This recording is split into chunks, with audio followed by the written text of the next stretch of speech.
Hi guys, and welcome back to another episode of the Welsh B Show. And joining me today to talk about Wrexham's start to the new season, and obviously to talk again about these fantastic signings they've made over the summer, is Tomi Wynn-Lewis. Tomi, thank you for joining me. How's it going, Carl? You okay, pal? I'm great, mate. I'm great. It's difficult to pin you down, but we've got you in the end. Thanks for coming back. Yeah, no, sorry about that, mate. You never know what boozer I'm going to be falling out of at some times of the week. So yeah, sorry about that, mate. But Well, no, thank you for having me. And yeah, looking forward to chatting, Wrexham, mate. It's been an interesting few weeks, hasn't it? It has. Very, very interesting, to say the least. So, Tom, why have Wrexham made all these new signings?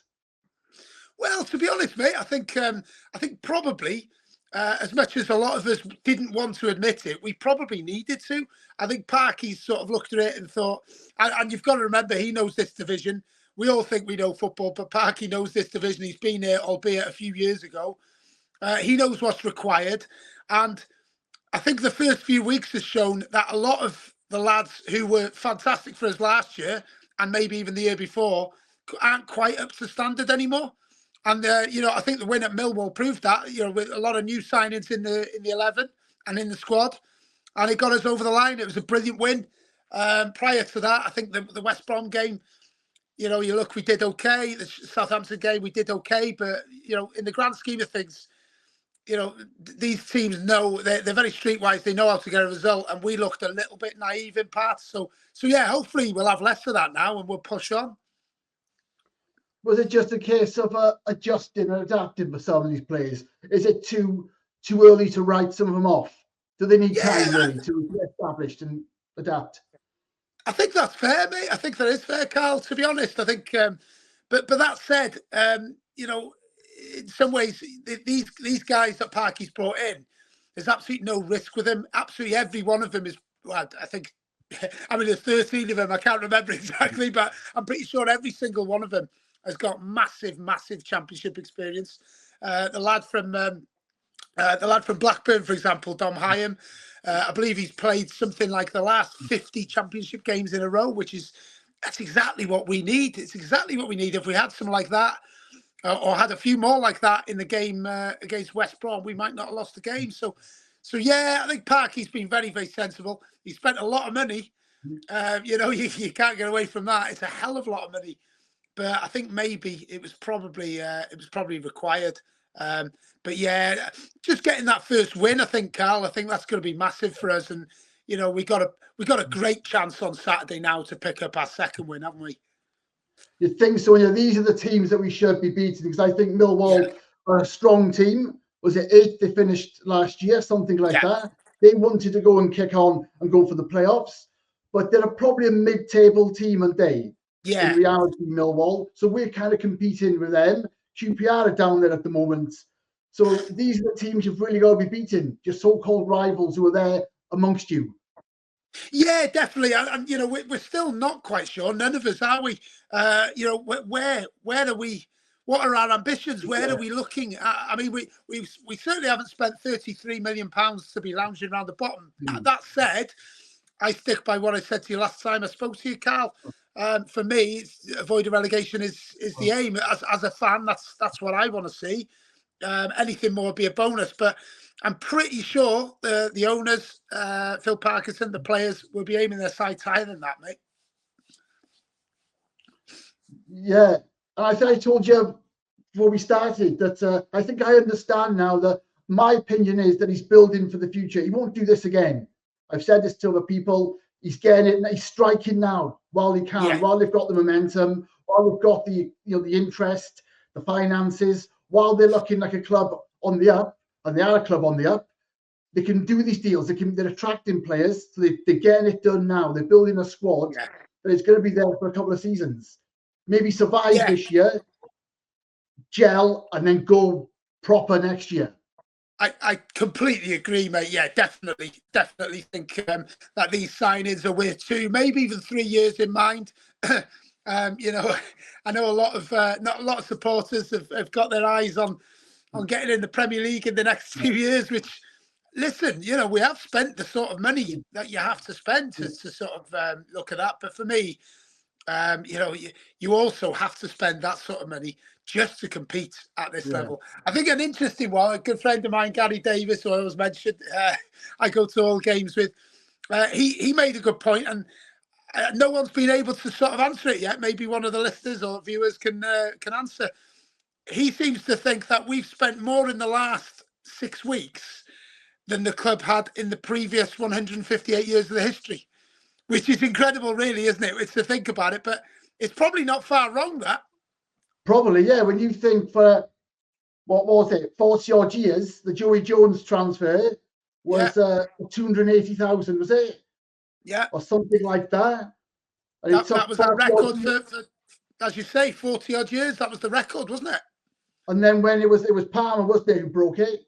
Yeah. And then from there, it just carried on. Yeah. Every signing seemed to be a bigger fee.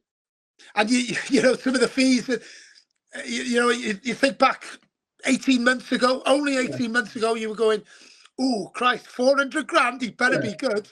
And now we're talking like 9 million, stuff like that. It's absolutely, it's nuts, mate. And it's still pinching myself now, pal.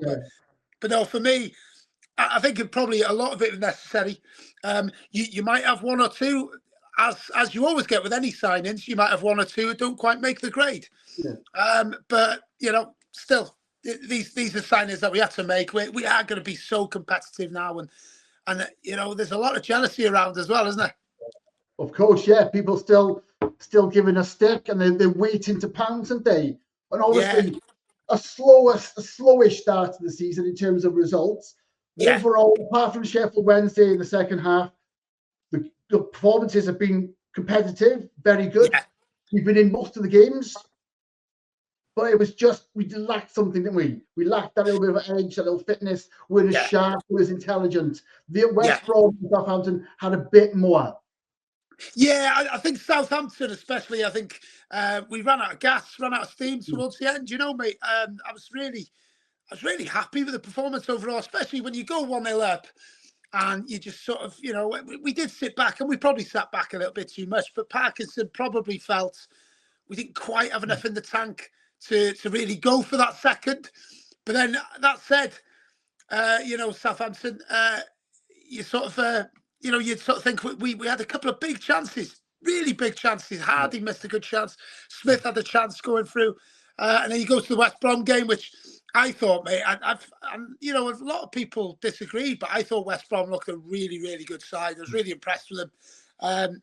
Just a really classy sort of, their know-how how to win a game. They did everything right. I think we had our chances in that game as well. And then you push forward Sheffield Wednesday second half. That's a really disappointing one. But yeah, you had the Carling Cup. It's not even called that. Carabao Cup has been called Carling Cup for about 20 years. Isn't it? Carabao Cup. You had those 2 games into the mix, and all of a sudden, it's not a bad start to the season. It's pretty good. It's not. It's not. I think it's nice to have a cup run. I think you always need that. Something to celebrate, and a good cup run is that. And Reading at home is winnable. Yeah, 100%. Of course it is. Yeah, they'll obviously want to continue a cup run as well. They need the money, etc. But yeah, no, it's exciting now, and I must admit, and I never thought I'd find myself be this way, but I almost looked down on it a little bit this year, the Carabao Cup. And I feel a bit ashamed for saying that, being a Wrexham fan who, we dreamed of playing in the League Cup for years. We've gone 15 years without a League Cup game. But, now that we are where we are in the competition, now you're starting to look and go, can we get, we can't get Man United, can we? But we can get Liverpool or whoever in the next round. That'd be fantastic. Or even a new trip to the new Everton ground would be fantastic. Something like that would be amazing. So yeah, that's what I'm really hoping for. Get past Reading. But yeah, obviously, mate, it's the old cliche, and I hate myself when I say it, but the league comes first. Yeah, it does. Yeah, and he's doing that by changing the team around, giving the second string, so to speak, an opportunity, and they're showing what's there.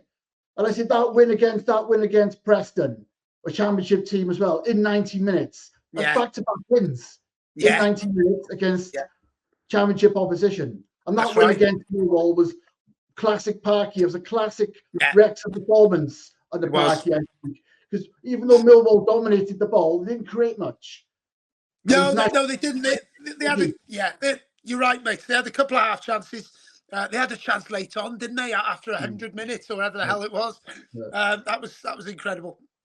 Do you know what? You can't beat it though. You know what I mean, Cal. With it, you go to those away games, full house as it almost always is for us now. And you know, before the game, we were doing a lot of filming for obviously Men in Blazers down there, mate. And you know, before the game, you could just tell it's not the same den that it once was in terms of intimidation, but it still had that little undercurrent there. And you still felt a little bit like, oh, this is an intimidating place to come, and it still is. You know, a lot of people say their own mouth and stuff like that, but we were there all day, and I'm telling you, there was still that undercurrent there that you thought maybe it could kick off at any time. But for me, I love that. It's the old school nature. That's what I remember going to games as, you know, in my late teens. And, you know, in my late teens, I remember going to places like Huddersfield, and I remember going to the Vetch with Wrexham as well. And, you know, you used to shit yourself a little bit some of these grounds, but it was a nice feeling if you got the win there. It was amazing, and you know that was like a bit of a throwback at Millwall. So I really loved that game. Yeah, you know, it's South East London. It's got a menace about it, isn't it? To be fair, it might be becoming more sophisticated, but there's something about South East London that, being from the UK, being from where we know the kind of the reputation it has. Yeah, I tell you what, Cal, there wasn't a lot of sophistication in South Bermondsey. I tell you that, pal. Christ, you know, it reminds me of a ref estate round my way called My Cigaron. It was a bit like that, but no, it was. Do you know what? But it was nice. It was a throwback, mate. Like I say, you go to all these other girls, Southampton. It was so nice. It was so middle class, and by nice, I don't necessarily mean it as a compliment. It's football should be right in an estate. It should be right on top of you. The people should be working class. And to be fair, Millwall's retained that, and it's not easy to do in London. But I tell you, it had that little bubbling undercurrent. I did do a little just out of interest. I thought, I wonder how much. And by the way, I hope people don't mind me saying this. I'm a working class guy. I grew up on an estate, but it was some of these places were shitholes, mate, in Bermondsey. And I was looking at the prices. I went on Rightmove or whatever. It's still going for $500,000. I can imagine, Unbelievable. But I was thinking, Parky might fancy one of them as his new signings, but no. You know, it was incredible, mate.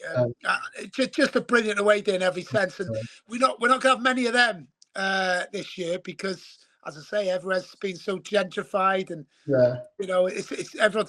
There wasn't too many of the, you know, the little fan zones they have outside with like people dressed up as clowns and stuff. There wasn't too much of that in Millwall. I don't. You won't get that, will you? But you mentioned Southampton, but the stadium is in a strange location for me, isn't it? It's not. You know, it's a bit unusual where it is. It's my first time there, obviously. And it was. I'd say it was quite a sort of pleasant-ish sort of middle-class place, Southampton, but it wasn't. I think it's a shame, and I always say to people, there's a lot of dare I call them newer fans, maybe let's say, who talk about moving from the racecourse, and no, let's never ever lose what we've got at the racecourse. I'd hate us to move like Southampton had done, and it's just it doesn't feel like a football day out to me. You know, don't get me wrong that the stadium was nice, and but I think we've got something special with the racecourse. We're going to see a lot of things, you know, a lot of changes to it, obviously, but the location is just perfect for me, and what surprises me, Cal, I don't know if you've noticed this, is a lot of people slagging off the racecourse as an away day. Now, I understand, you know, a lot of these championship fans, they're used to having bigger allocations than what we can provide at the moment. But surely the racecourse is still a great away day, right off the train, you know, plenty of pubs around. You know, what more do you want? I don't understand what these spoiled championship lads are after. Well, I don't know. They want everything on. But like you said, it's a decent place, isn't it? We're decent fans. We're not going to go after you for no reason. We're not going to make it uncomfortable. We get stuck in. We'd enjoy the banter and the relationship. Yeah. So they can they can come and get around the town. As you said, the location very easy to get to. Lots of pubs around the stadium. Town centre just down the road, easy walk. Lots to do. Yeah. And like I said, you'll be welcome. You're welcome, aren't you? It is funny. It is funny now how it's changed from the old days. You are right now. You know, there's no bother really these days, unless you know, one of the rivals are in town. Thankfully, all our rivals are shit, so we'll never see them again. They're right on the other end, aren't they? God. Everton and Liverpool are going to be our new rivals soon. But no, you know, it's changed a lot. You know, like I say, I remember the days of like Port Vale coming, and it was always kicking off. But it doesn't happen anymore. West Brom, their fans were walking through town, and you know, it's good. It's, you know, it's good having a drink or whatever. You know, to a certain extent, we don't. You know, we want to take the 3 points off them and tell them to piss off home as well. But you know, it has changed a lot, mate. Well, you talk about moving away from the race course. It'd be nice just to get it finished first, isn't it? Before you think about building something else. Yeah, absolutely, mate. Yeah. I mean, you know, I remember when the guys first came in, Rob and Ryan first came in. One of the first things they spoke about is getting that cop done, and you know, through no fault of their own. Excuse me. Various things, various sort of roadblocks in the way, if you want to call them that. I mean, I can't believe we're still here. We're in 2025. We'll soon be in 2026.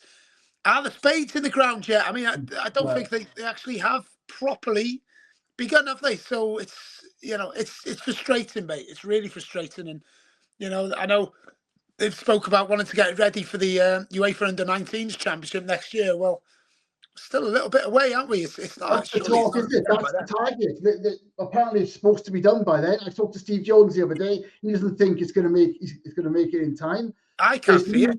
There's news coming out now that they were going to use the Groves, so the Grove School site, as a storage site. Wow. Yeah, keep the material, and they can bring it in because they've devised a one-way system.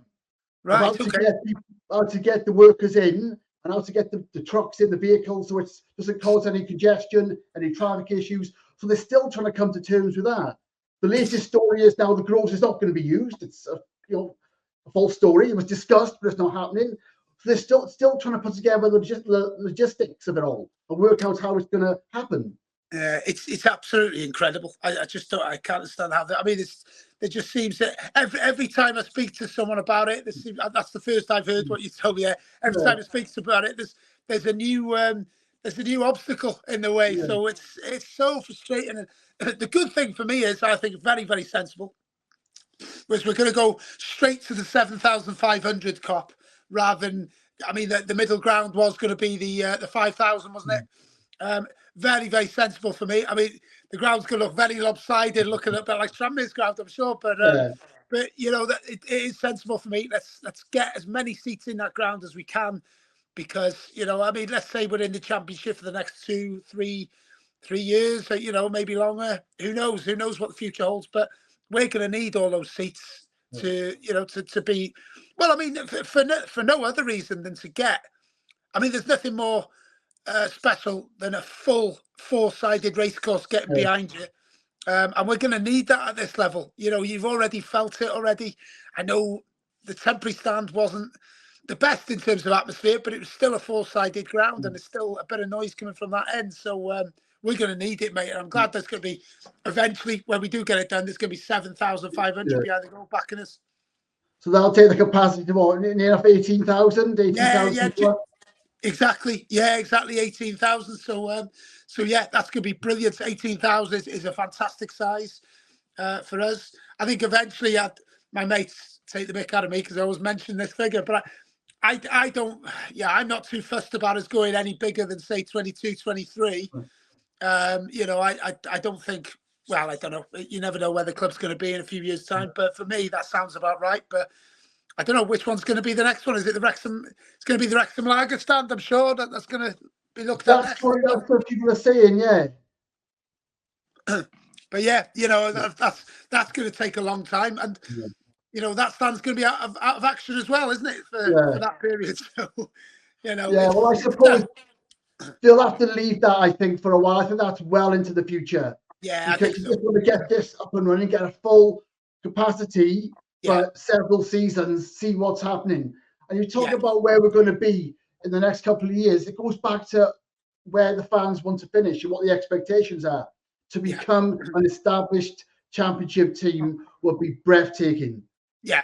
You know, and that yeah. would do us, certainly, for where we've come from these last 15 years plus, all the problems we've had, to be established in the championship for a decade plus. That would be something special, I think, in a realistic way. I think that'd be wonderful from my perspective, just to be an established club, because this is, you read what everyone says, what everything's said about us now, and whatever. You've got to remember these similar sort of things. It seems a bit daft comparing us to Chelsea, but I remember when Chelsea had the Russian money with Abramovich, all the same things that said about us was said about Chelsea. Now we're 20 years down the line, nothing like that said about Chelsea. Chelsea are accepted as a big club now. They are. Listen, I don't care for one moment what these fans of English clubs say about us, to be honest. I do find it very... I do have to giggle when a couple of the Welsh clubs, Cardiff and Swansea, who I've got a lot of friends who follow them, by the way, but what a lot of Cardiff Swansea say about us, you were nothing, blah, blah, blah. Well, I remember when Cardiff and Swansea were getting 3,000 through the gate. So, you know what I mean? They can't talk at all. They've had money men come in and change the shape of the club. So, yeah, they've got to remember as well. They've got and they've had their crack. They've had their crack at the Premier League, haven't they? They've both had a crack. Yeah, they've had their crack. And you know what? I do think maybe one day we will have a crack as well. But for me, I love what you said there, Carl. I think to be an established championship club would be something really, really special, because I think that would really put us amongst the big clubs. Then you like your West Broms, your Coventry Cities. These are big clubs. You got to remember Ipswich Town, Norwich City, big clubs. And at the moment we're above Ipswich. Absolutely. People whinge and they complain. You saw the reaction to the difficult start, if you like, but people turning very quickly on players. Parky obviously continues to get stick. There's still this question mark: can he do it in the championship? I don't know what more he has to do. Yeah, you could have ups and downs, but he's a proven manager. Yeah. Like I said, if he stays up, he's doing it. Absolutely. I've got good friends. I've got quite a few good friends who still aren't sold by Parky, which is crazy, really. I mean, I remember saying, well, like devil's advocate last year, and we had a little bit, as we often do. We had the same League Two. We had a little bit of a wobble in winter. I think it's a bit of a thing with us. We seem to have a little bit of a wobble just in the sort of January, maybe February months. And the football was really, really dire. I remember one game last year. Do you know, I can't even remember who it was, but I actually left the game. I actually left the game 10 minutes early. I never do that, but it was a horrible day. I was in the temporary stand as well, in my defence, which was a rare one for me. I don't often go. I didn't go in there very often. But my point being, I was chatting, and that was the one time where I thought, yeah, Parky might have to just change it up a little bit here. But you know what? I'm happy to hold my hands up and say I was wrong. Parky's got it right, and I think he's got enough credit in the bank now for anyone to sort of just admit now. Come on, look at what he's done for this club. He's an absolute legend. I mean, he walks away whenever he walks away. No matter what happens now, he walks away a legend, and he deserves that. But also, let's have a bit of trust in him. The guy knows what he's doing. He's got us this far, and he's just had probably the best transfer window in the club's history. Of course, that sounds like a big statement, but I think it has to be the best transfer window in the club's history. Not just in terms of money spent, but the quality of players, the number of players, and the sheer quality. The club's never known quality like this. There's an argument to be made, by the way, and when you think about it, it's an argument to be made. This is the best squad of players the club has ever had. Now, people who are watching in the 70s would disagree with that, and they'd have every right to. They were there. I wasn't there. But when you look about it, in terms of strength and depth, in terms of the quality of player we've brought in, it's sort of, it's got to be, it's certainly up there, the best squad of players the club's ever had. So these are exciting times, mate. And yes, it's down to the chairman, and yes, it's down to the investors now, the Allen family, etc. But it's also down to Phil Parkinson as well. These players don't sign for an idiot. They'll only sign if there's, of course, they'll come here for a bit of money. Of course, they're only human, but they're not going to come here and play for a rubbish manager. So let's give Parky the credit he deserves. I think he's always had that respect. He's always been a safe pair of hands. He's always been someone who keeps his head down in many ways. He can stand up for himself. Yeah. But he's not someone that wants the limelight. He's had no choice at Wrexham, but he just seems to be someone like who's just straight down the middle, gets on with it. Yeah, 100%. I think another thing I was going to say about him, Carl, is any line of work, and I include football in this. How difficult is it when you get a working relationship, you work for people for a number of years and a length of time, and of course we're human beings. You get attached to these people. What Parky does very, very well is he makes really, really tough decisions. Now you're talking about a lot of people didn't like the way he treated Paul Mullin, but if you look at it now, take your emotional hat off, take your emotion out of the equation. Who could honestly say that what he did with Paul Mullin was the wrong way? He got every last drop. He felt, and I still think he did, every last drop of Mullin's ability, and he took us as far as he could. Mullin did, and now, don't get me wrong, it's good to see him score for Wigan last week. I think he's got 3 in 9 games, which is a decent start. It's not bad. I know he had a bit of criticism from Wigan fans, but I think he's coming good now. Now, I think that would have been really tough for Parkinson. But what he didn't do is make an emotional decision. He made a sensible football decision. And he's done that a number of times. He's done it with Palmer. He's done it. He will do it eventually with James McLean as well. Brilliant. It's really tough to do that. I'm not even talking at this level. There's managers at the top level who have put emotion in the way and have kept players for one season too long, and it's cost them. Parky hasn't done that. He's happy to sort of, drop the axe, if you like, if you want to put it such a horrible way. But yeah, he's happy to do that, and I think that's an underrated aspect of his management, mate. Of course, yeah, and I think you have to. And maybe you talk about McLean, maybe Elliot Lee as well. Yeah, It's time coming to an end, unfortunately. Well, you won't see much of Elliot Lee, I don't think. Now, I think you might, there might be certain games in which Parky might look at and go, this might be a game which he can, come on with 20 to go, perhaps. But generally speaking, mate, I don't think you're going to see him. In fact, you're probably not going to see him in a lot of squads, in all honesty. And that's a shame as well. But what do you want? Do you want to, do you want to be a social club, or do you want to be a successful football club? And that's what you've got to decide, unfortunately, haven't you? Yeah, you've got to move on and evolve. And I think, as you said, he's took that decision to do it now. Yeah. And what I wanted perhaps to see where the original squad could take us. Yeah. And I do like consistency. I think it works well. Yeah. Keeping the momentum and not disrupting it. But what they've done it the right way, where if you're going to go for it, you go for it. Yeah.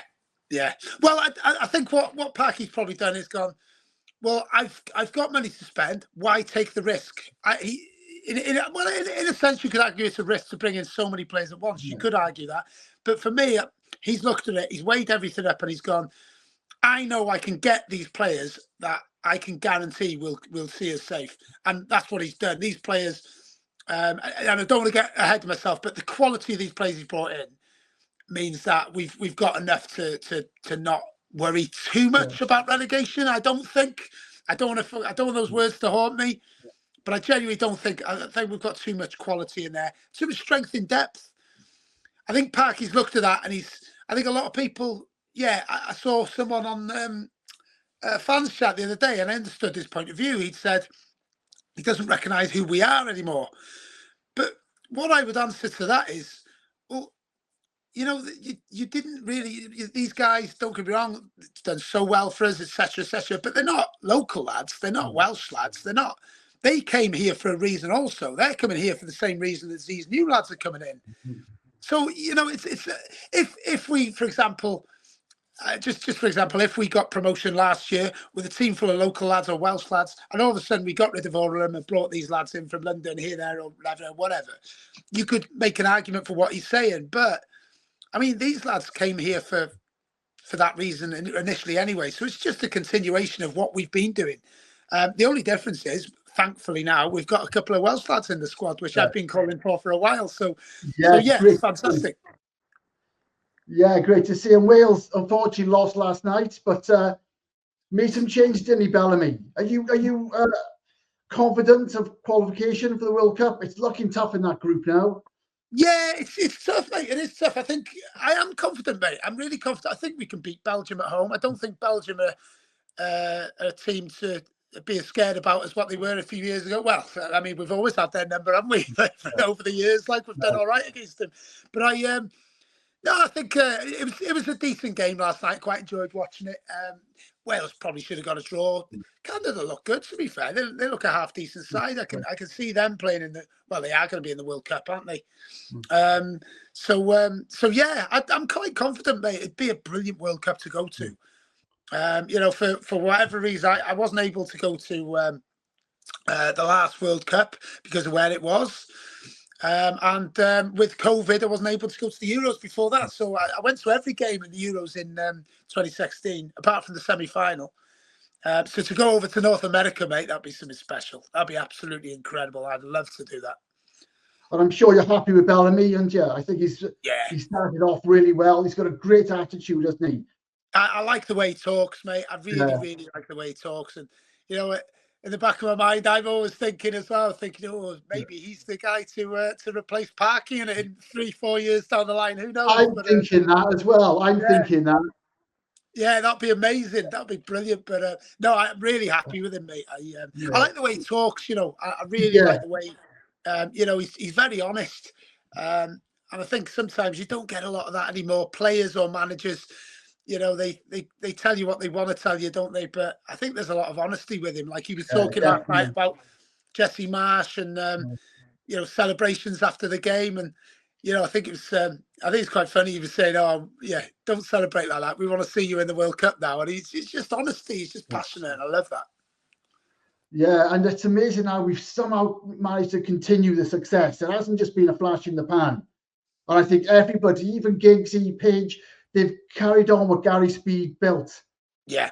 That's vital, mate. I think you know, for many years under Toshak, you know, he deserves a bit of credit, Toshak as well. But I always think it's amazing. Toshak never had a mobile phone, by the way. Don't know if you knew that. He never, the whole time he was Wales manager, he didn't have a mobile phone. So yeah, that's absolutely incredible. But even Sparky was in 2004 when we came so close. Yeah. So that was a good period for us, I think. Yeah, I think to be honest, Speed started it all, though, like you just said. I think Speed started the successful years. He modernised everything. You know, as I say, came on from Toshak, and then every manager, what they've done really well is the FAW is they've picked managers who have basically been a continuation of the last one. So there's not too much upheaval. I think even Giggs as well. You know, we've got to give credit to Giggs as well. He was brilliant. He was brilliant as Wales manager, and I didn't want him at the time, but he did a great job. Rob Page for a while. It's crazy to think. I don't think Rob Page is a fantastic manager by any stretch of the imagination, but he got us qualified for 2 tournaments, which I don't think he's the only Wales manager in history to do that. So you've got to give him a bit of credit as well. But yeah, no, it's brilliant. And you know, 12, 13, 14 years ago, if you'd have told me, you know, what was going to happen with Wrexham and Wales over the next few years, I'd have just laughed at you. It's absolutely incredible. So I think with football, you've got to, sometimes you get a bit spoiled and you always want a bit more, but then sometimes you have to appreciate just how good you've got it. And at the moment, mate, as a Wales and Wrexham fan, absolutely brilliant, pal. Yeah, and you are a big supporter of local football, aren't you? You was Denby Town Friday night. How did it get on in the end? It was 1-1, yeah, against Buckley. Yeah, I followed Denby. Llansanan's my club. I'm a Denby lad, but I was involved with Llansanan for 15 years, player and manager, so I still am involved now. So, but no, it was brilliant. I go and watch Denby when I can. They play a lot of Friday night games, which is great. And I say to anyone, Carl, I say this: if you get the Cymru Football app, especially around the Wrexham area, you've got so many games on a Friday night. And if Wrexham aren't playing Saturday afternoon, if you can't get a ticket for Wrexham, get down there, because even down the Wrexham area, there's some brilliant clubs. Horse Aylwyd and Pennakai, clubs like that, down to Kevin. Brilliant football clubs who appreciate your support. So I always say to people, get down there, and it's brilliant. It's absolutely brilliant. I enjoy going to local football as much as I enjoy following Wrexham, to be honest with you. Yeah, I'm from Scotland, so they were my home village club. Yeah, good club. They've had their moments over the years, and I think they celebrated 70 years recently. I remember going to watch Denby. Denby got promotion there 2 years ago. I know Ollie and them, Ollie Ullman and them lads. Yeah, Ollie. Good club, Ruster, really good club. And I always say, fantastic. The amount of football and talent around Wrexham is absolutely incredible, because you've got so many clubs in such a small area. It's brilliant, to be fair. I do keep meaning to get more involved and take a look. Yeah, I should do, really. But regarding Wrexham and the Welsh teams, is it a bit of a fantasy? Is it unrealistic? How would they work in the Welsh setup? Would you like to see Wrexham, Cardiff, Swansea, Newport involved with these teams? Is it just not possible now? They're too big. Yeah, they're too big now. It's that time's passed, and it's a strange one. It's really. It's a really strange, and I find myself being a little bit hypocritical in some ways. I'm a Welsh nationalist. I believe in Welsh independence, etc. But I'm a realist as well. So you've got to. It just would not work in the current system. What I'd love to see, and I think it's a shame it didn't happen. I'd love to have seen the four, or let's say the five with Merthyr, the five Welsh clubs enter the Welsh League Cup. I think would have been brilliant. I think it would have been great for everyone. I think, and don't get me wrong, we wouldn't have been playing, our very, very first 11 or whatever. But then we could have used it, for example, to play players like Elliot Lee and stuff like that, which would have been brilliant for them. It'd be another competition in which you can give lads game time. But also, for example, let's say, I'll give you an example, a club of, let's say, Gresford in the second tier of Welsh football. Now, Wrexham against Gresford, that would keep a club like Gresford, the gate receipts from a game like that would keep a club like Gresford going for the year, if not 2 years. Now, that would be absolutely outstanding. The knock-on effect for the whole area, people might watch that game and go, do you know what? Really enjoyed watching Gresford. I'm going to go and watch him next Saturday. I just think it would shine a light on Welsh football. It would have been brilliant for everyone. There was a lot of pushbacks against it, and I think that's a real shame. And I think, don't get me wrong, maybe giving a European place would be wrong, but just have them in the competition. Again, Cardiff against Port Talbot Town, for example. It'd be brilliant. It'd be absolutely brilliant for Welsh football. So I was gutted that didn't happen, mate. I think that is something. When you say that, there is something exciting about that. Oh yeah. Well, you'll remember the FAW Premier Cup and stuff, and we win it a number of times. I remember going to watch Wrexham in the final at Rill. I think there was 2,500 people there. Well, Rill haven't had a crowd that big ever since. That was 20 years ago. So brilliant. Is the European place the problem? Is that where it's all? Well, I think they said, they weren't allowed to give a European place to one of the exiled clubs. That's us, isn't it? So I think that's why it didn't happen. But for me, forget about the European place. Just have the competition anyway. I think it'd be brilliant. I know they've tried it with the under-19s and things like that. Cardiff under-19s. That's not the same. No one wants to go. To a certain extent, no one really wants to go and watch the under-19s play against. But to have, Wrexham first team, for example, against, Pennakai or Aylwyd, whatever, brilliant. absolutely brilliant. It'd be, you know, I think it'd be great for everyone. Yeah. But that ship sailed now, unfortunately, I think.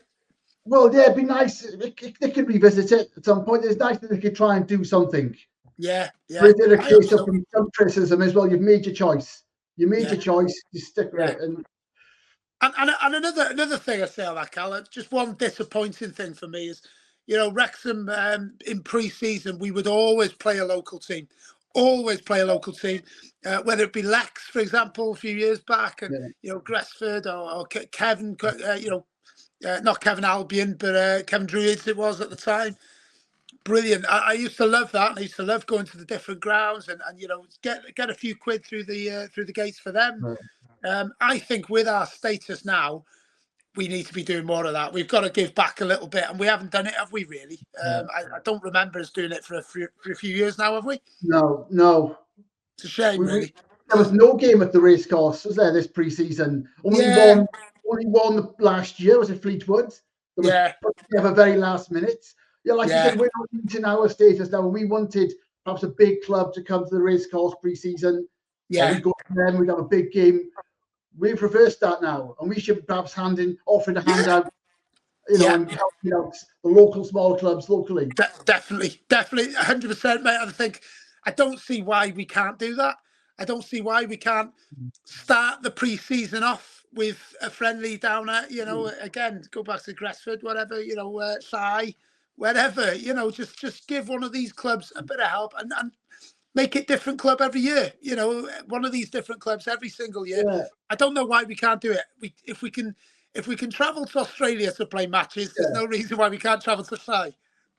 Yeah, maybe you could just didn't we do it over in Holland wherever we went? So we played two games in one day, was it? And we couldn't even have our fans there, Cal. You know?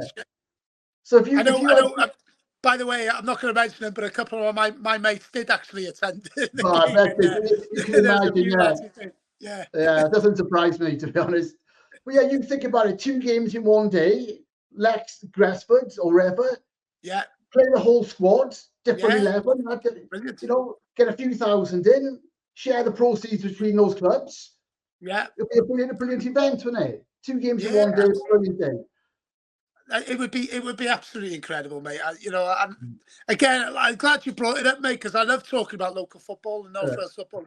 I love it. You know, I'll always look on my Cymru app, and you know, Friday night, for example, Denbury at home again. I'll probably go down there, or I might go somewhere else. You know, it's just it's brilliant. And I say to anyone who was, and do you know what, Cal? People who I've had quite a lot of people say to me or say to whoever, they go, do you know what? I went down, I had a bloke saying the other day, I went down to watch Llandudno the other week, and he said, I had a brilliant day, absolutely loved it. I had a few beers in the clubhouse, half time. And he said, absolutely brilliant. Bit of food after the game, brilliant. Can't beat it. Yeah. Okay, it is a shame that they're competing with Wrexham now because it's massive success. But you know, if you get 18,000 in the racecourse eventually, which you could now easily if you have the capacity, those fans should be making it. And I'm one who should be going more. I think I'd like to go more. Just go and see the local clubs. If we can work it, you know, the kickoff times might clash, but when they don't, you know, go I'll tell you what, Cal, as well. You can go and watch Rustus then, and then hey, I'll get Ollie to put you on first in the karaoke in the middle. Funny enough, the Sunday football, he runs the middle pub now. Yeah. And that was like our local, the pub football on a Sunday was brilliant. My dad used to manage them back in the 90s. Yeah. And they were very successful. The middle pub, and we had a few teams in the village pub teams. That Sunday football is gone now. They've stopped it. That was brilliant.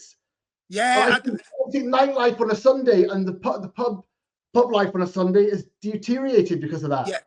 Do you know, 100%, mate. It is a knock-on effect. That, you know, thankfully I play Vets on a Sunday now, but we're the only ones who play is the Vets football. And, you know, there's only a few of us teams who play, really.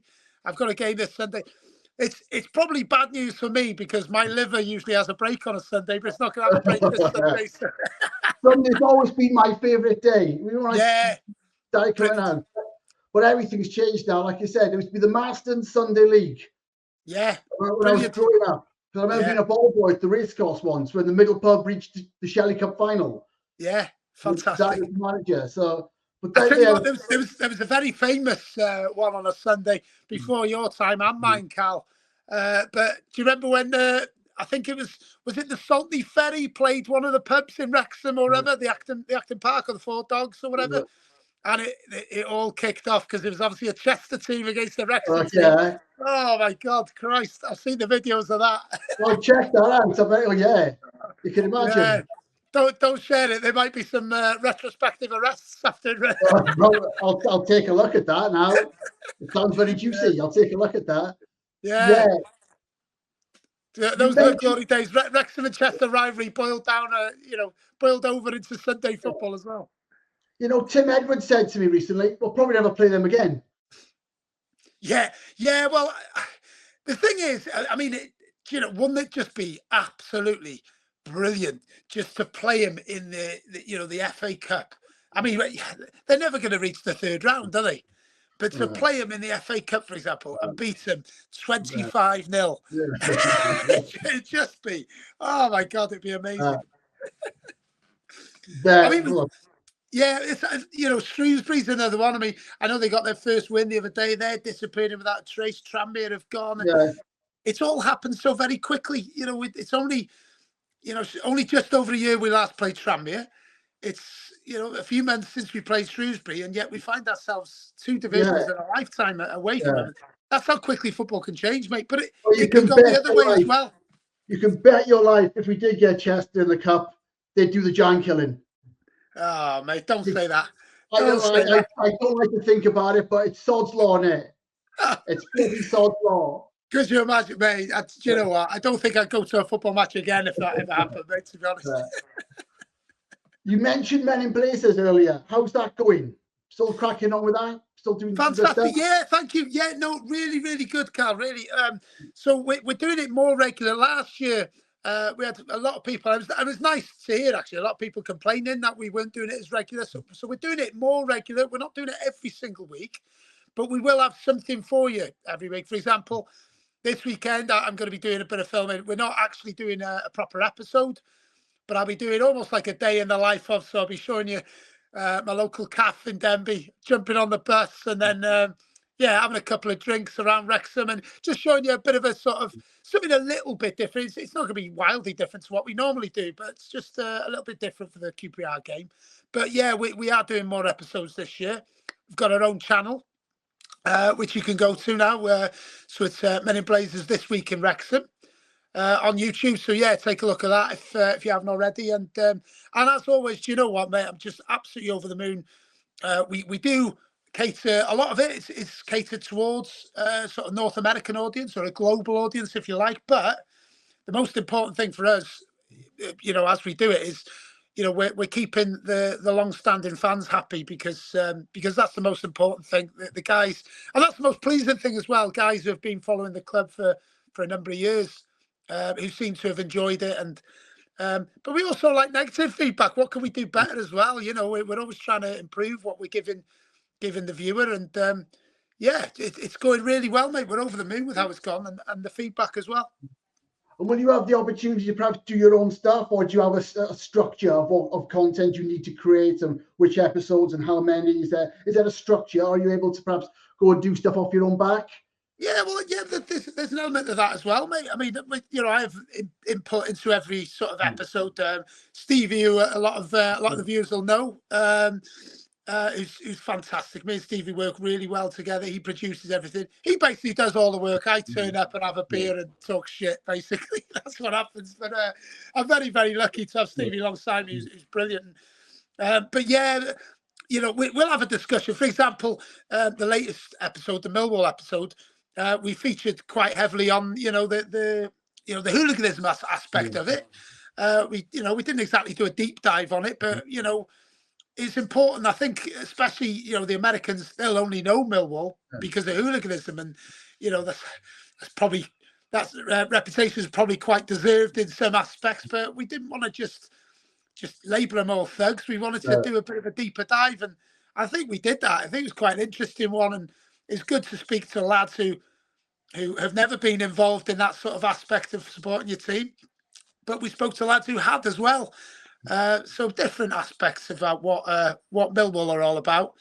But yeah, getting the win just makes that episode even more special, you know. And yeah, before the game, there were a few people. I've got to be honest with you. There's still that element in Millwall where there was lads coming up and saying, "What are you filming about, mate?" That was a Cockney accent there, by the way.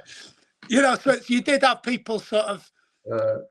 I think with Millwall, you always have that element of suspicion. You know, I think from the Donald McIntyre and all that sort of days, exposés about the hooligans. But it was interesting, mate, and that was my first time. I'd seen Millwall at the racecourse, and that was bad enough when they ran riot in 2000. But to go down there, mate, and see what they're all about, even in these days where it's supposed to have calmed down, let me tell you, there was some lads there who they were ready to go. Put it that way. Yeah, I can imagine. I was an extra in the remake of The Firm, and I was yeah. Right, before I let you go on, and what's his name? Rob from Mad for Movies will confirm this. I bought that from his shop last week. It's a great film. Which part were you in? I was just an extra in the background as one of the Millwall guys. Oh, were you? Yeah. Hey, you look like a Millwall fan, mate. I'm sure it's Millwall anyway. Yeah, I was in there anyway in the train station. Oh, amazing! And in a nightclub. Oh, I'm gonna get the DVD out this afternoon, mate. I'm gonna have a look. At one point, if I have a good look, I can pause it and it cuts to me at one. But I'm sure, in the nightclub. But many years ago, 2008, I think it was 2009. Yeah, 2009 it was, because I remember I just with my ex-missus who I was with at the time, just got with her, and we went to the Odeon in Wrexham to watch it. And I remember watching it at the Odeon in Wrexham. And I think at that time, Eagles Meadow was quite new as well. It was all shiny and new, the Odeon in Wrexham. And I went to watch it there. And brilliant film. Really enjoyed it. Yeah. Because I'm a fan of Nick Love, anyway, like most people are. And he's a Millwall lad. Yeah, that's it. Yeah. And what's his name was the main character? I forget his name now, but he plays Tommy Shelby's brother, Arthur Shelby, in Peaky Blinders, doesn't he? The main guy? There you go. Paul, yeah, there you go. Yeah. Brilliant. Fair play, mate. Where's the tie? Oh, good stuff. Did you have grey hair then as well, pal? Oh, that's what turned me grey. That's when it all started. I think I got 40 quid a day. I had a few days filming, and they called me back for just the crowd scenes. Now 40 quid, nothing. It was just a nice experience. Yeah, but it's amazing. Oh, that's class. I'm jealous, mate. I'd love to be in something like that. Yeah. Yeah, good stuff. But and a great, as you say, great win done. I actually watched Lions TV after. I didn't go to the gate to Millwall. I couldn't go, but I was Lions TV. They've got their own channel. Their own channel. There's some interesting characters on there reviewing the game. Yeah, that's some interesting content. Yeah, to be honest, right, and I'm quite good. I'm quite perceptive and stuff about what people's character and stuff like that. And one of my few skills, I haven't got many skills, but I can sort of. But like I say, there's a few. There was some lively characters. We got down there, me and Stevie, obviously filming early doors. We were there about 10:30, and obviously walking around the area, and mate, just the little alleyways and everything, and you're just thinking, it's no wonder this place has got a reputation, because it's just how the police can get a grip on it. Little alleyways going through here, there, and everywhere, and you're thinking, without a bit of local knowledge, you could definitely run into trouble. But we were in the little cafe outside the grounds, a little cafe, Millwall Cafe, it's called, and there was just some lads, and they were obviously just sitting there having a few cans, 10:30 in the morning, just sitting there outside the cafe having a few cans, and they weren't dressed like hooligans, but you just like you're thinking, these lads, like they'd be ready to go at a moment's notice, like So I would say, I wasn't intimidated or anything like that, but you're sort of thinking, I better just dot my I's and cross my T's for a moment just down here, You imagine they're all rum lads down there, aren't they? Yeah, they are, mate. They are. And like I say, is a lot of our lads on the way back saying Millwall are all mouth. I was thinking, to a certain extent, but listen, put it this way, none of our lads, none of the Wrexham lads were going around shouting off before the game. It's quite noticeable. But it was a good day, and actually a lot of the Millwall lads we spoke to were really cracking lads as well. And yeah. But yeah, it was I think definitely they will be one day. Tuesday who I was talking to. I think they will be decent lads someday, as long as you don't cross it. If you're respectful, they'll just have a good chat with you and they'll sort of embrace you. If you're lucky with trouble, different story. Yeah. If you behave yourselves, you'll be fine. But it's the same in Wrexham, mate, isn't it? Yeah. Same in Wrexham. You know, if any of these, away fans come to Wrexham now, and for example, there's still lads there who were involved back in the day with Wrexham. Yeah. If you're going to be an idiot, you're going to be treated like an idiot. It's as simple as that. It's a system that works, isn't it? I do see most fans out and about enjoying themselves. Certainly before Charlton at the end of the season, that was a brilliant day. That's still in me somewhere. That was just that morning of the Charlton game. But even now, you're talking at sort of West Brom. Like you said, they're around the town. People do come out. People go to Spoons. People stay over. They stay in the Wednesday and stuff like that. They give a couple of days of it. They come here early and go. Yeah. So I think people are embracing it. Yeah. Football's changed a lot now. I think our fan base has changed with football as well. And it is good. Everyone has a good day out now. I'd give a shout out to Tappy, Wrexham trainer Revival, and Nolan and a few of them lads. Rooster, I had a cracking day after the West Brom game.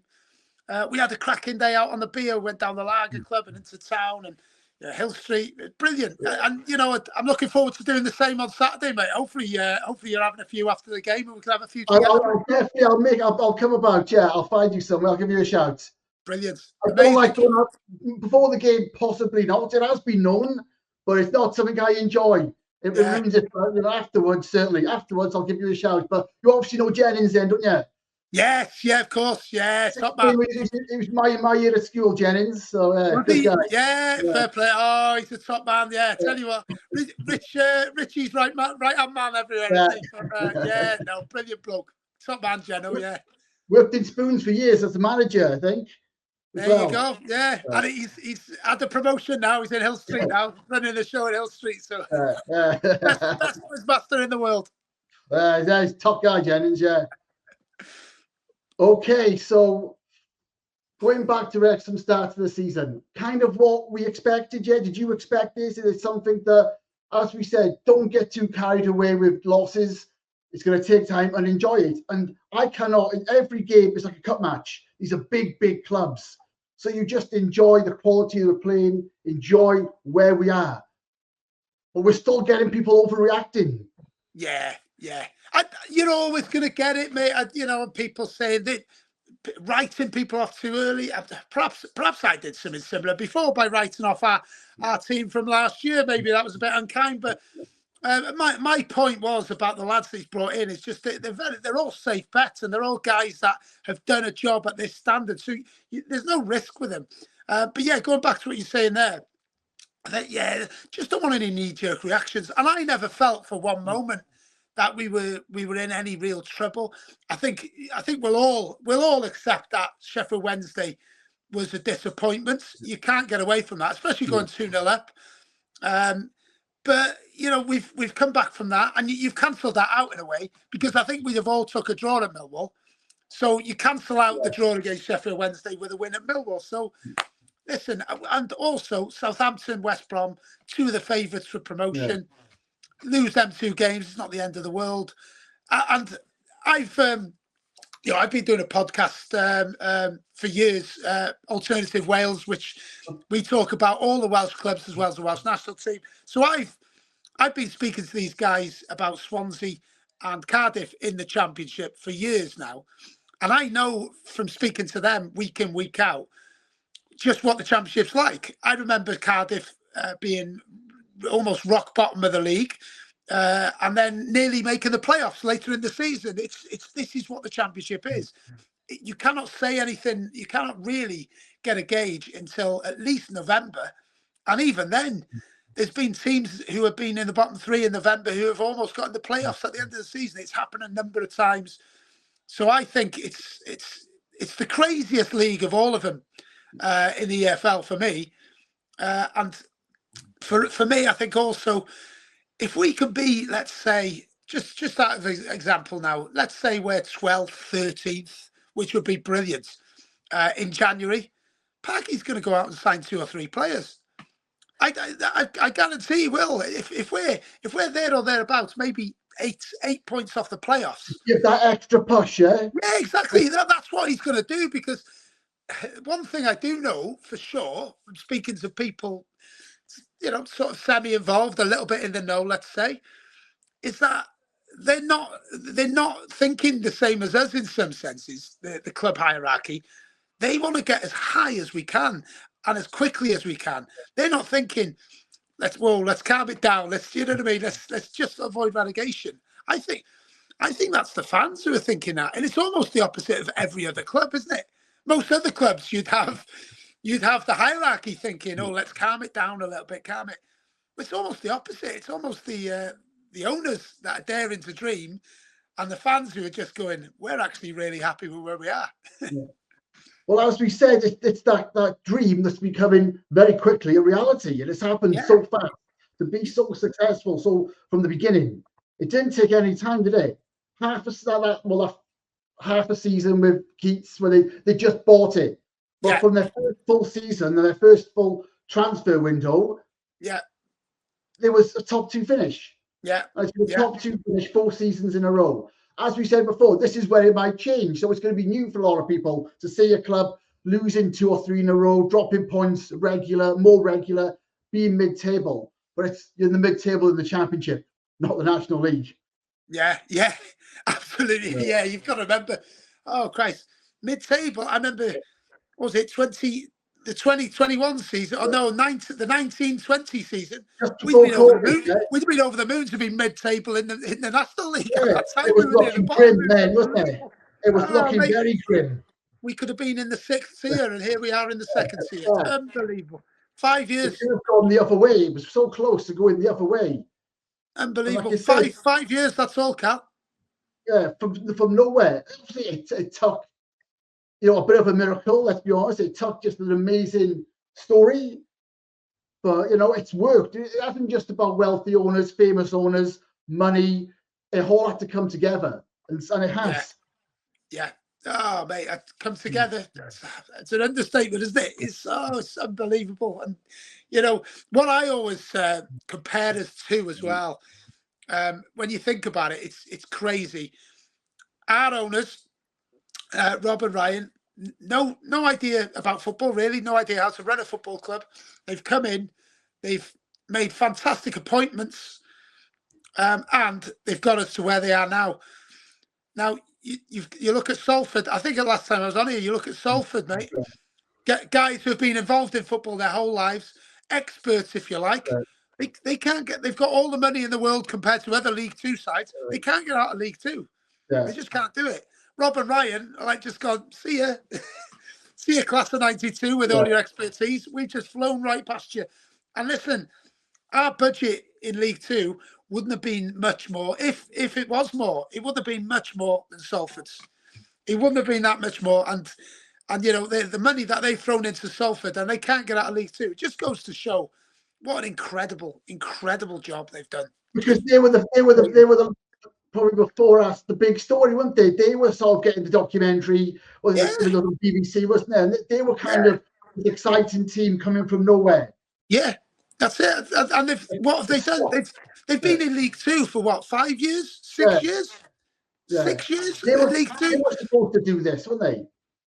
Well, I mean, really, they should have been the ones. I'll tell you one thing I would say, though, and, a lot of people will throw the money accusation out. Not an accusation. I mean, there's no doubt about it. We've invested heavily. Right. You can't get away from that. And, I get why people say it about us, but the difference being, you've got to have that backing of the support as well. Look at our fan base. Look at what it is now. You can have these people say about new fans, whatever. Yeah. I think when we played Salford in the National League on Boxing Day, was it 2018? Boxing Day 2018? There's 9,000 people at the racecourse in non-league. That fan base has always been there. The potential fan base has always been there. And, so these people saying, they've come from nowhere, Disney fans, whatever. A lot of it's bollocks. A lot of it's absolute bollocks. And I'll always defend our fan base because of that. So yeah, it's, brilliant. But well, everyone's got to start somewhere, and they contribute. I mean, it's what's allowed. I mean, obviously, this money is being generated internally. The club is self-reliant. It's not investment. This is commercial revenue, ticket sales, shirt sales, sponsorship. Incredible, mate. Yeah, I think it's sponsorship and stuff. I was chatting to bump into my mate Nige yesterday. He's a driver for Peter Gwyn Potatoes, and it made me think. And listen, I know Peter Gwyn as well, absolute top man. And I hope he doesn't mind me saying it. That's who our sponsors were, Peter Gwyn Potatoes. It's no disrespect. These guys kept our club going with their sponsorship. Phil Salmon as well with the steel. I forget the name of it. You'll remember, but yeah, Phil. It was a long-term sponsor. Ivor Williams. These local firms are the ones keeping us going, and credit to them, because without them we wouldn't have had a club either. So amazing. But you got United Airlines now. Come on. I spoke to Steve Jones about this the other day, about maybe a lot of local businesses do sponsor the game. There's opportunities there, the match ball, etc. Yeah. Have we sort of moved too far away from that? Do you think we should be trying to bring them along? Is there room for these smaller businesses, or is it just? Of course. I think as an opportunity for them, if nothing else, really. I think that's great. Again, it goes back to what I'm talking about with the local clubs. I think maybe that's one thing we can look at. Going off on a tangent, there's probably quite a few things we've maybe lost sight of, if I'm being ultra critical, in terms of looking at the smaller picture.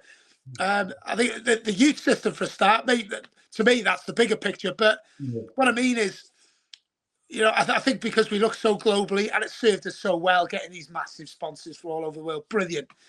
But let's look a little bit closer to home. Let's really get this training ground really sorted now. Come on, let's get this youth system sorted. But also, like you say there, let's help local firms. And they've done a great job with certain aspects. They have. It's not criticism, but yeah. Sometimes think small as well. Think local. That's something I'd like to see more. Monera Roofing Supplies, is it? That's still prominent. That's still there's a place. Yeah, that's it. Absolutely. I remember, Monera Roof Trusses on my black away shirt back in the day. Those are the days, pal. Get all that back. Forget United Airlines. Come on. Yeah. Get Marston's Hills back, yeah? I'm Crosville, yeah? Border it all. Funny enough, I got a shirt from, I was gonna stitch you up. I got a shirt from somewhere in town, and but it's basically the one that this latest home shirt's based on, with the Patrick and the Crosville. Really smart. Yeah, I love that one. I think you wore it in the last interview. Yeah? Oh, did I? Oh, brilliant. There we go. You did wear it in the last interview. Apparently, I'm not allowed to say where I got that from. So. Okay. Yes. One of the I can imagine where. I think I know probably, because you've got a lot of people now who are selling on this stuff, and there's opportunities there. It's just the way it's all opened up for people. Opportunities. Yeah. It's just the nature of what's happened. Yeah, we should always try and bring the community with us, shouldn't we? Get them on board, and brilliant. That's another good thing for me. And I tell you what, me and Steve, we were joking about it as you're walking by, on the street by the Winstay and all that, by Robbo's bar and stuff. Yeah. I remember going there, 2-3 months ago, and going, Christ Almighty, Wrexham's changed. They've got palm trees here now. Oh, they're trying. Yeah, they're trying.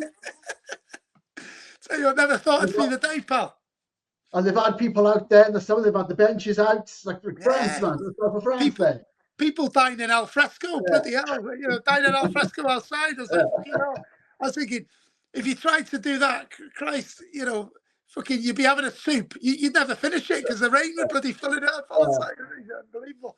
But no, it's town looks happier now. People in town look happier when you walk through, and it just feels there's a bit of a buzz about the place, isn't it? Of course, yeah, of course. Just before you go, on the back of the leader, let's get this in. Good news for Ollie. Ollie Rathbone looks like he's on the way back. He's training. Yeah. Great player last year. Is he another one who might sort of be left behind if he doesn't regain his fitness, the new signings? Yeah. It sounds really, really strange to say, but could he? Well, yeah, no, he could. I hope not. I think he's. I think he's brilliant. I really, really rate Ollie Rathbone. I think he's fantastic.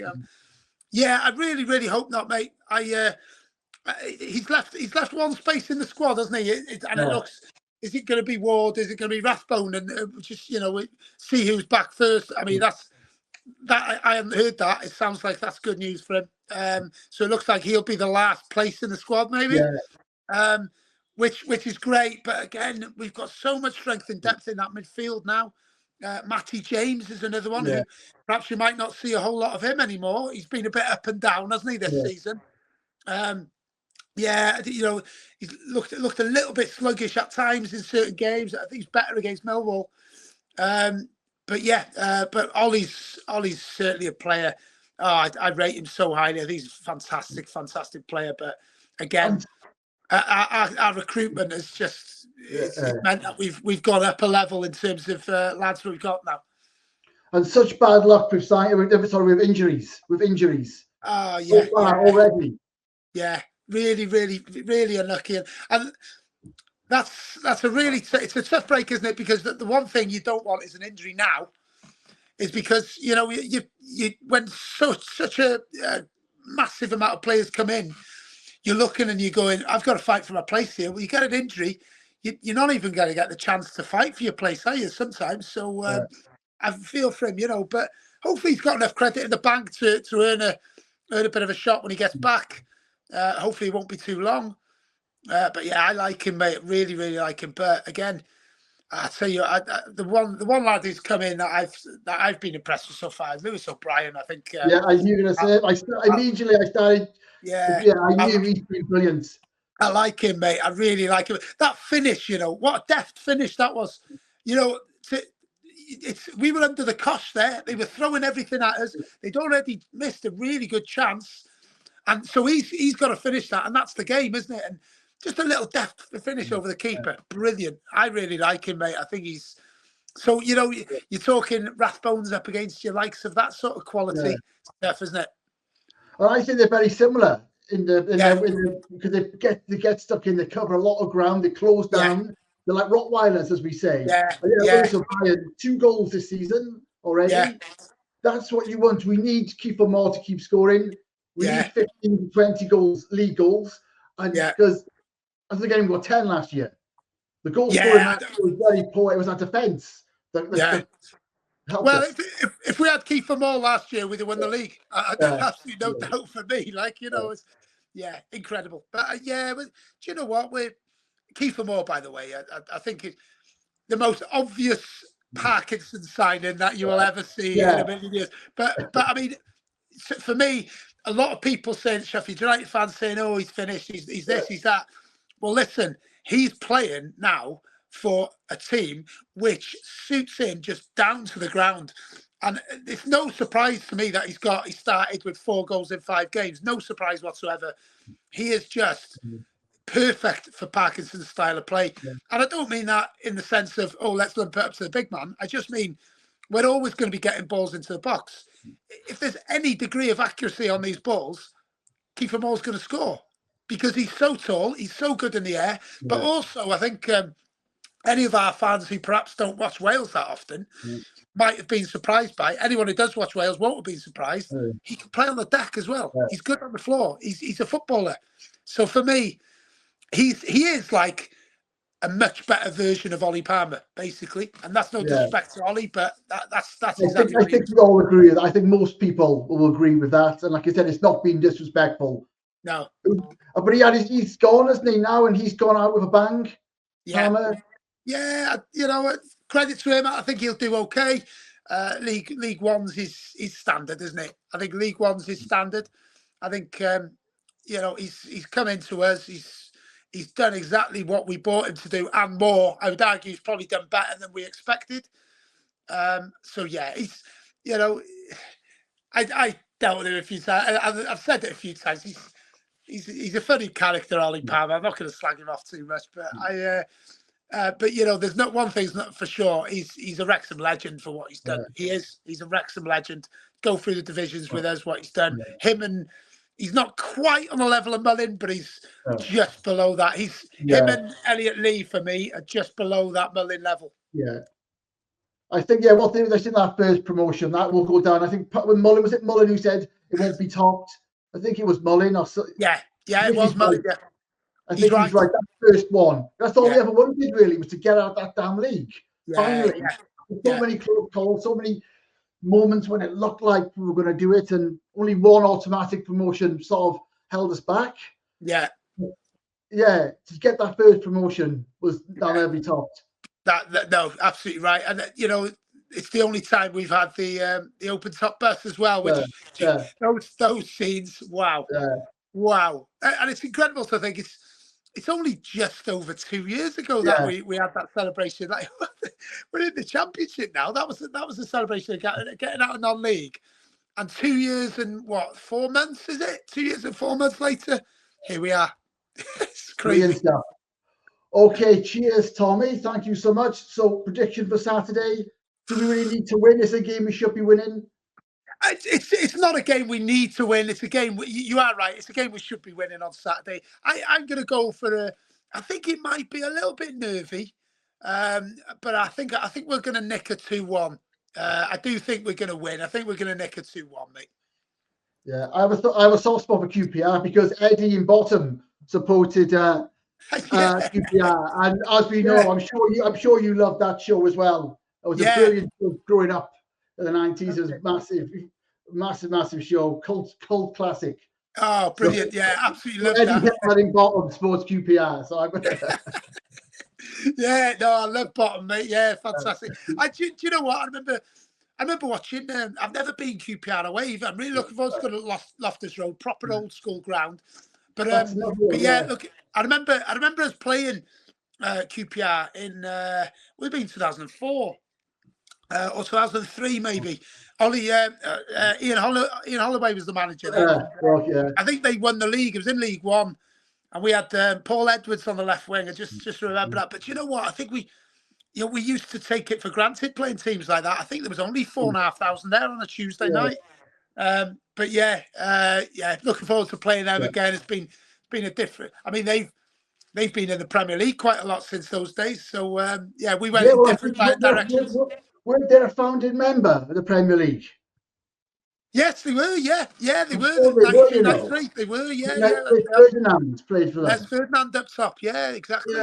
Yeah, and then they went right down to League One, and then they came back up again with Harry Redknapp, didn't they? Yeah.